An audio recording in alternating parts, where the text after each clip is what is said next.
ឥឡូវយើងចូលមកដល់ទិសខាងជើងឈៀងខាងកើតវិញម្ដងណាសម្រាប់ទិសខាងជើងឈៀងខាងកើតគឺមានផ្កាយលេខ4ចោចូលចំពោះផ្កាយលេខ4នេះគឺជាផ្កាយនៃចំណេះដឹងហើយក៏ជាផ្កាយស្នេហ៍ផងដែរណាសម្រាប់កំឡោះក្រមុំដែលអត់ទាន់មានគូឬក៏ចង់បានគូណា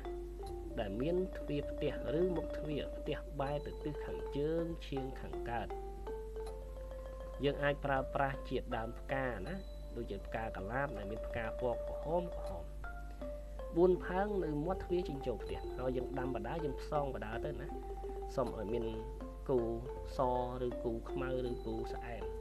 ទៅតាមអ្វីដែលយើងចង់បានហើយស្រោចទឹកវាទៅរួចហើយឧស្សាហ៍បាញ់ទឹកអប់ឲ្យក្អប់ភាយណាឲ្យក្លិននោះហោះហើរតាមខ្យល់